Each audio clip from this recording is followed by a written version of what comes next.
Show का first shoot start होता है जहां आइडल्स को अपने पार्टनर चुनना है इस शो को जीतने के लिए। सो वॉन्डो को आईज क्लोज करने का इंस्ट्रक्शन दिया जाता है और वॉन्डो के साथ पेयरअप होने की डिजायर रखने वाले आइडल्स को आगे आने के लिए कहा जाता है। कुछ जूनियर आइडल्स इंस्ट्रक्शन मिलते ही उछल पड़ती आगे आने के लिए, पर लारिमा अपनी आंखों से तीर छोड़ के उनके उठने पर लगाम लगा देती है जस्ट कि इस चांस का फायदा महा उठाए। लेकिन महा का कोई प्लान नहीं है वॉन्डो का टीममेट बनने का। सो होता ये है कि वॉन्डो के लिए कोई आगे नहीं आ पाया था। सो शो का होस्ट देन बचे हुए कंटेस्टेंट को पेयरअप करने के लिए, जिसमें वॉन्डो, क्यूजिन, लारिमा और महा थे। सो वॉन्डो और महा को ऑप्शन दिया जाता है कि वो अपने मेल और फीमेल टीममेट को इनमें से चुन ले। वॉन्डो एक नाम लेने वाला ही होता है कि उससे पहले ही महा यूजिन को ही चुन के बात वहीं खत्म कर देती है। सो अब महा और यूजिन और वॉन्डो का लारिमा का पेयर बन चुका था। सो अब सारी टीम्स बन चुकी थी तो शो का नेक्स्ट राउंड शुरू किया जाता है, जिसमें हर पेयर को जैकपॉट के थ्रू 70s, 80s, 90s जैसे थीम रैंडमली दिए जाते हैं, जिस टाइम के सॉन्ग को प्रिपेयर करके उन्हें शो में परफॉर्म करना होगा। महा और यूजिन को 90s और वॉन्डो को लारिमा को 80s का थीम मिला था। इनके पास एक वीक का टाइम था अपने अपने सॉन्ग को प्रिपेयर करने का। रिपोर्टर नाम जिसको पता नहीं क्या चुल है युंजू और एनी के केस की तह तक जाने की। सब पूरा दिन बैठी बैठी उस सीईओ और एनी की फोटो को ऑब्जर्व करते करते उसकी आंखें कुछ तो अजीब उस फोटो में नोटिस करती हैं, और इस फोटो को वो फिर से जिहा को भी दिखाती है, और इस बार जिहा की भी आंखें उस पॉइंट को नोटिस कर लेती है जो क्या था अभी तक तो समझ नहीं पाए हम। जब ये दोनों हमें बताएंगे तो आपको भी बता देंगे वो क्या था। So back to performance preparation. तो महा यूजिन की प्रिपरेशन चेक, वॉन्डो और लारिमा की प्रिपरेशन भी चेक, टोजिन और हॉनवा की प्रिपरेशन भी एकदम चेक, और बचे रिया और द रैंडम फेमस आइडल की प्रिपरेशन। यहाँ कुछ गड़बड़ है। रिया के आइडल का अपने किसी एड शूट से आते वक्त एक्सीडेंट हो गया है। सो अभी के लिए वो रिया का साथ नहीं दे पाएगा शो में, और पार्टनर होना बहुत जरूरी है। अब I want always ready angel की तरफ प्रकट हो जाता है रिया का साथ देने के लिए उसका पार्टनर बनके। रिया भी इस मजबूरी के टाइम ऐसे प्रपोजल को रिजेक्ट कैसे कर सकती है, और बस लग जाते हैं दोनों अपने सॉन्ग की तैयारी में। सो फाइनली परफॉर्मेंस का दौर शुरू होता है। सबसे पहले वॉन्डो और यूजिन की रॉकिंग परफॉर्मेंस स्टेज पर अपना मैजिक फैला देती है। इनके डांस मूव्स, एटीट्यूड, सिंगिंग सब ऑन पॉइंट थे।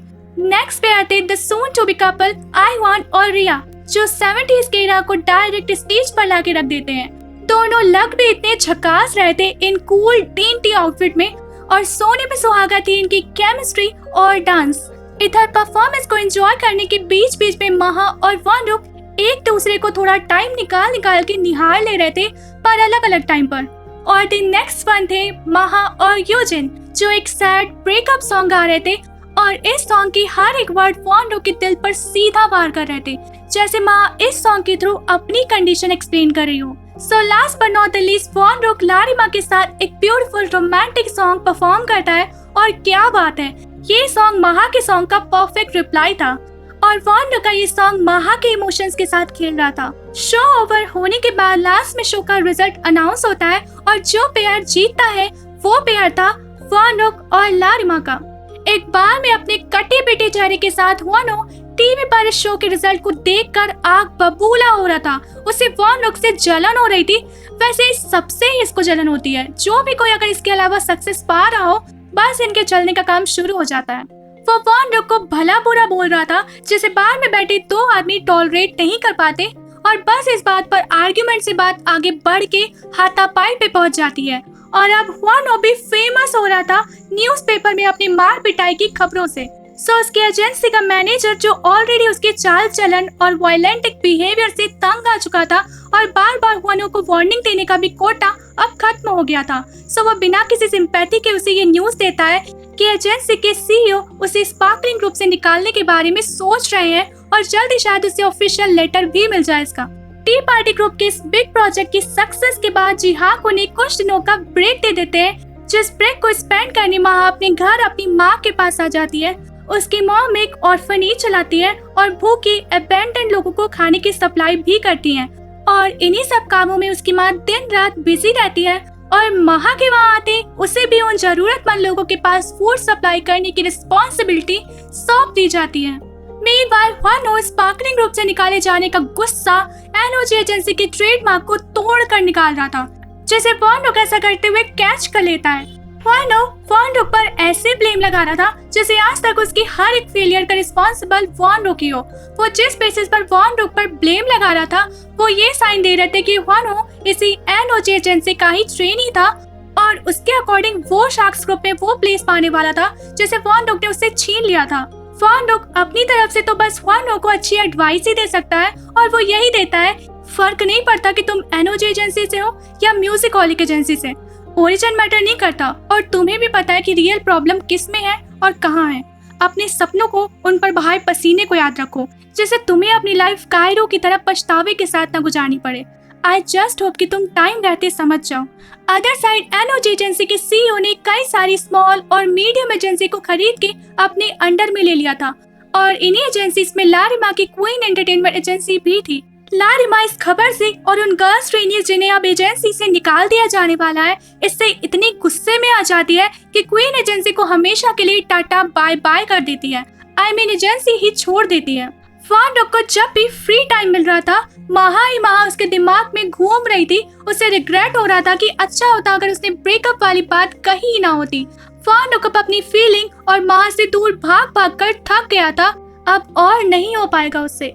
पहले तो वो महा को कॉल करता है जो उठता नहीं है। फिर उसे जिहा के कैफे से पता चलता है कि महा अपने होम टाउन गई है।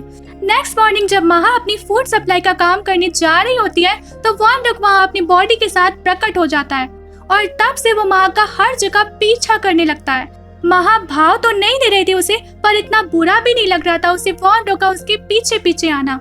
और कुछ ही टाइम में दोनों ही फूड सप्लाई का काम एक साथ डबल स्पीड के साथ निपटा देते हैं।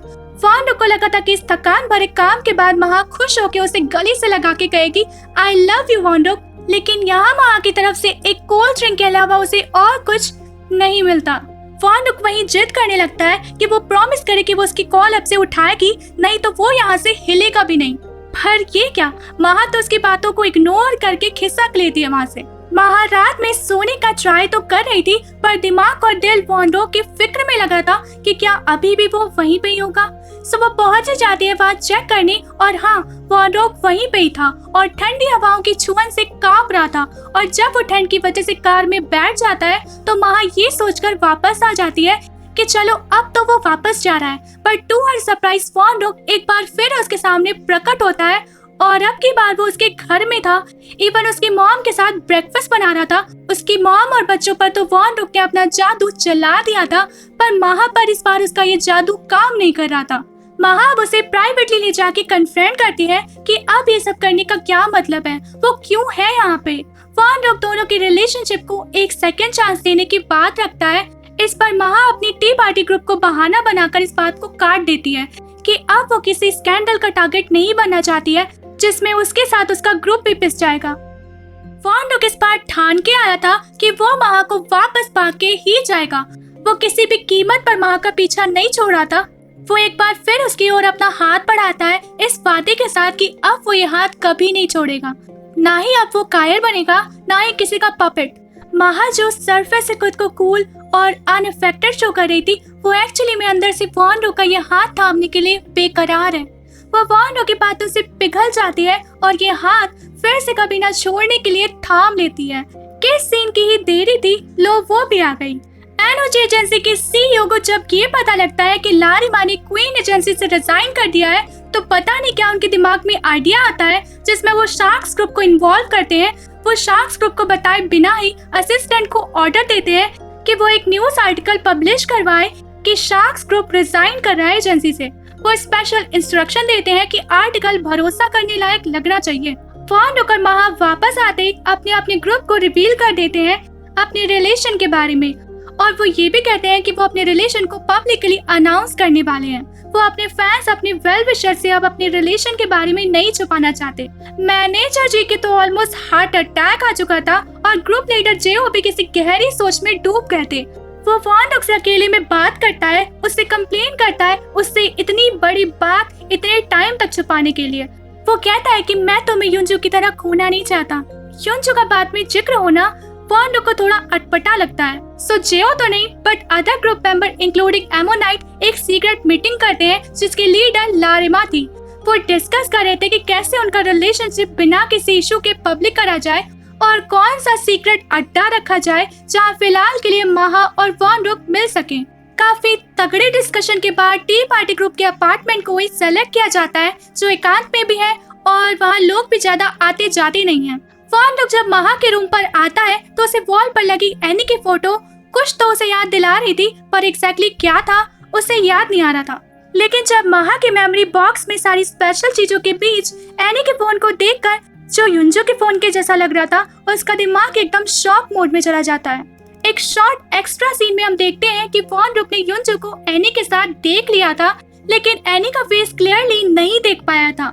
युंजो जब वॉन रुक को देख लेता है तो बिना हेजिटेशन के वो खुशी से बताता है कि वो लड़की उसकी गर्लफ्रेंड है, पर वॉन रुक उसकी खुशी का रिप्लाई एकदम रूड तरीके से देता है जैसे युंजो ने कोई क्राइम कर दिया हो। तब वॉन रुक को पता होता कि कुछ टाइम बाद वो भी इसी सिचुएशन से गुजरने वाला है, तो शायद वो युंजो को सपोर्ट करता ना कि उसके अगेंस्ट में होता।